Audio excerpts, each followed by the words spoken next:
Chapter 6. The Journey. Ojo had never traveled before, and so he only knew that the path down the mountainside led into the open Munchkin country, where large numbers of people dwelt.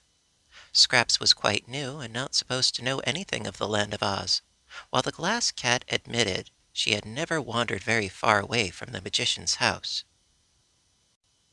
There was only one path before them, at the beginning, so they could not miss their way, and for a time they walked through the thick forest in silent thought, each one impressed with the importance of the adventure they had undertaken. Suddenly, the Patchwork Girl laughed. It was funny to see her laugh because her cheeks wrinkled up, her nose tipped, her silver button eyes twinkled, and her mouth curled at the corners in a comical way.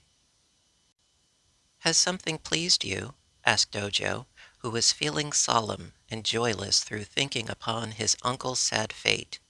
"Yes," she answered. "Your world pleases me, for it's a queer world, and life in it is queerer still. Here I am, made from an old bed-quilt, and intended to be a slave to Margaret, rendered free as air by an accident that none of you could foresee. I am enjoying life and seeing the world, while the woman who made me is standing helpless as a block of wood. If that isn't funny enough to laugh at, I don't know what is." "You're not seeing much of the world yet, my poor innocent Scraps," remarked the cat. "The world doesn't consist wholly of the trees that are on all sides of us." "But they're part of it, and aren't they pretty trees?" returned Scraps, bobbing her head until her brown yarn curls fluttered in the breeze. "Growing between them I can see lovely ferns and wild flowers and soft green mosses. If the rest of your world is half as beautiful, I shall be glad I am alive." "I don't know what the rest of the world is like, I'm sure," said the cat, "but I mean to find out." "I have never been out of the forest," Ojo added, "but to me the trees are gloomy and sad, and the wild flowers seem lonesome. It must be nicer where there are no trees and there is room for lots of people to live together."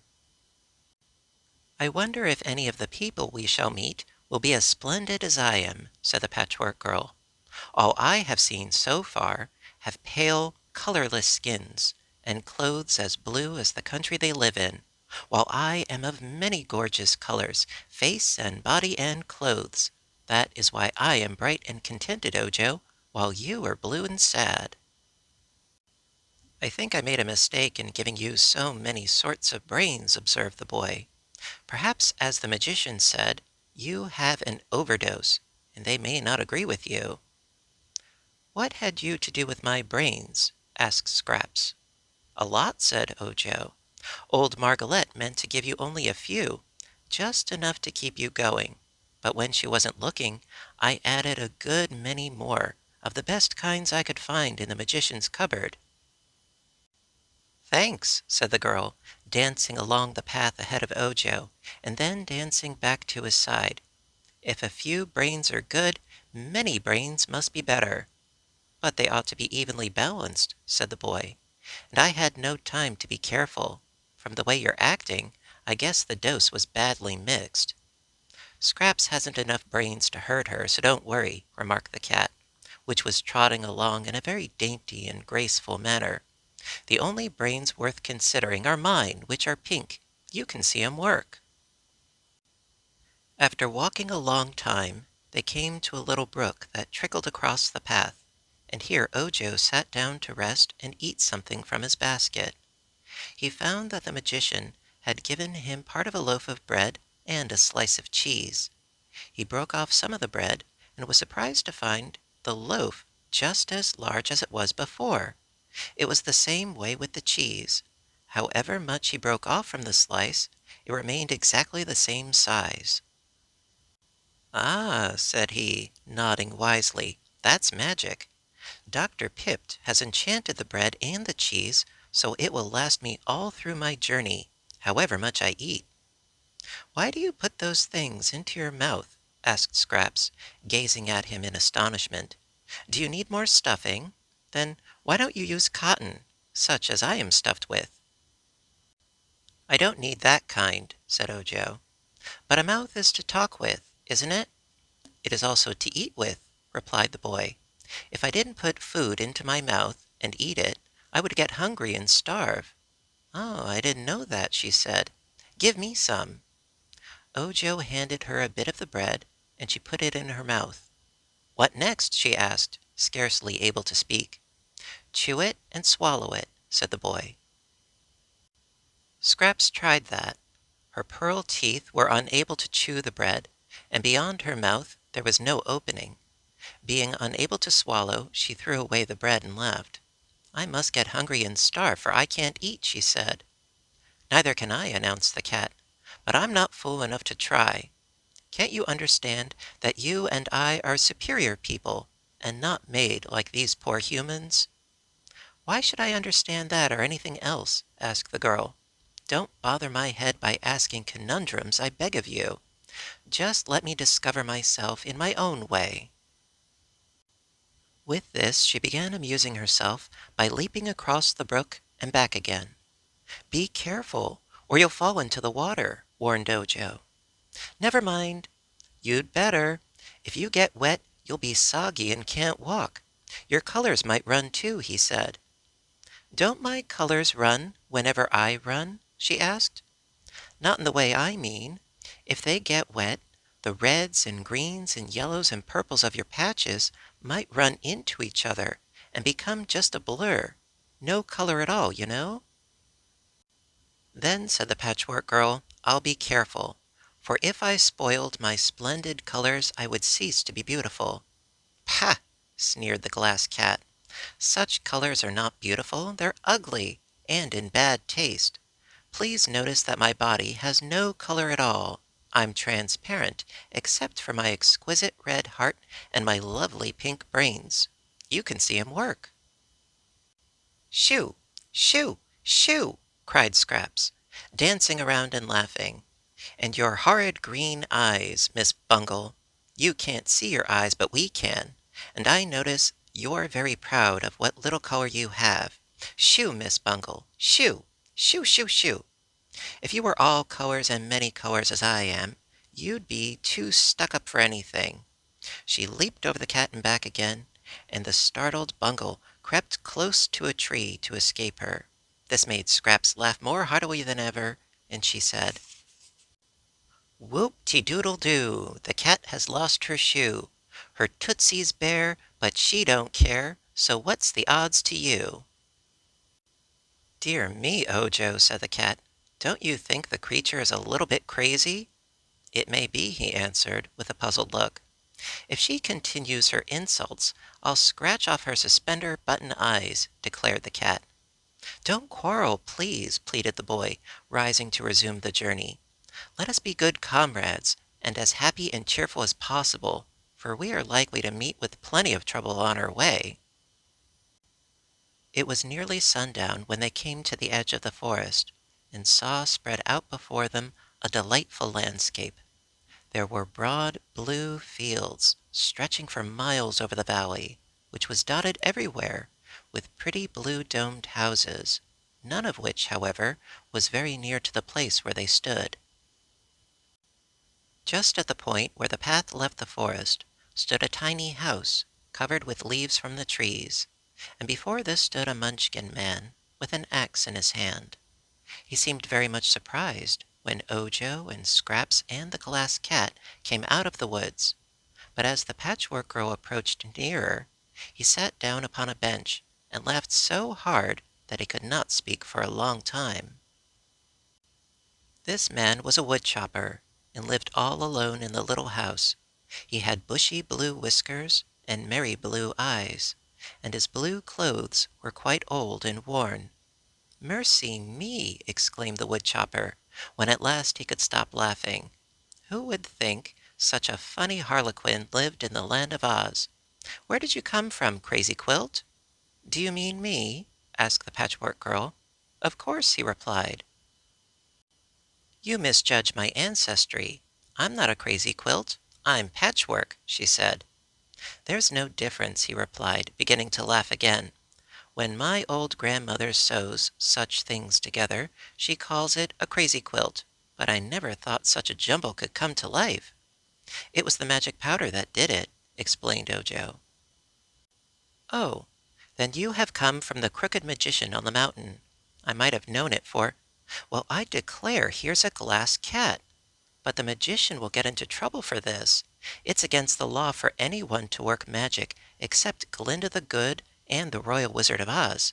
If you people, or things, or glass spectacles, or crazy quilts, or whatever you are, go near the Emerald City, you'll be arrested. We are going there anyhow, declared Scraps, sitting upon the bench and swinging her stuffed legs.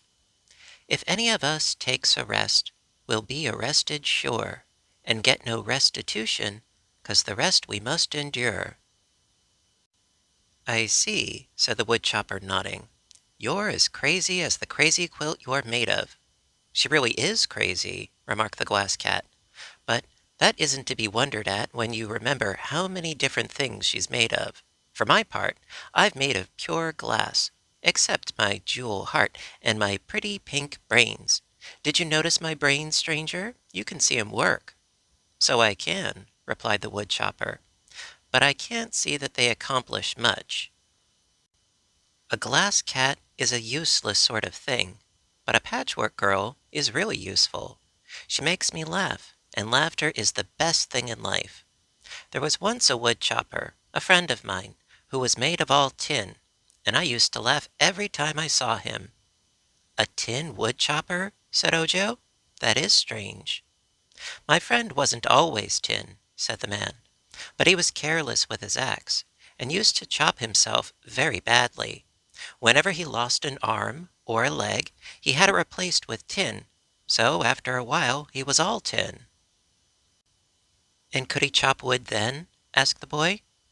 He could if he didn't rust his tin joints, but one day he met Dorothy in the forest, and went with her to the Emerald City, where he made his fortune.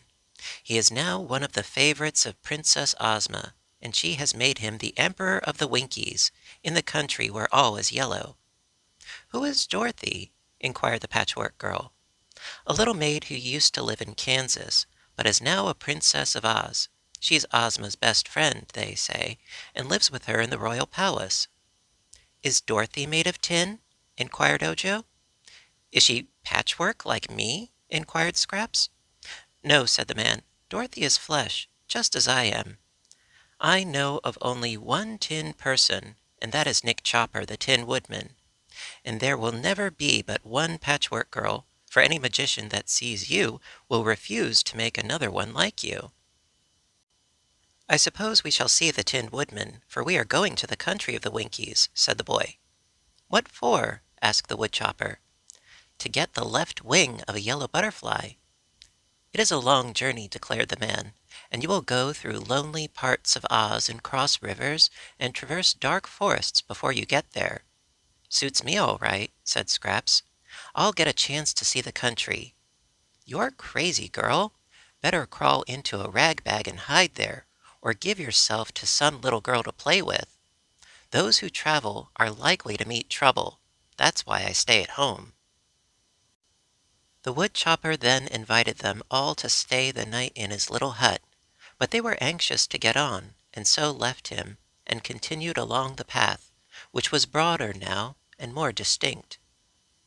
They expected to reach some other house before it grew dark, but the twilight was brief, and Ojo soon began to fear that they had made a mistake in leaving the woodchopper. I can scarcely see the path, he said at last. Can you see it, Scraps? No, replied the Patchwork Girl, who was holding fast to the boy's arm so he could guide her. I can see, declared the Glass Cat. My eyes are better than yours, and my pink brains— Never mind your pink brains, please, said Ojo hastily. Just run ahead and show us the way. Wait a minute, and I'll tie a string to you, for then you can lead us. He got a string from his pocket and tied it round the cat's neck, and after that the creature guided them along the path. They had proceeded in this way for about an hour, when a twinkling blue light appeared ahead of them. Good! There's a house at last, cried Ojo.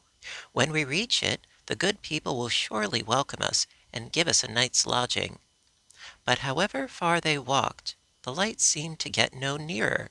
So by and by the cat stopped short, saying, "I think the light is traveling too, and we shall never be able to catch up with it. But here's a house by the roadside, so why go farther?" "Where is the house, Bungle?"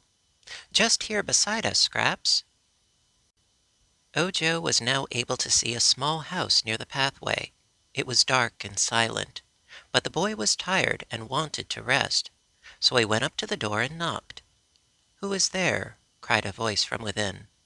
"I am Ojo the Unlucky, and with me are Miss Scraps Patchwork and the Glass Cat," he replied. "What do you want?" asked the voice.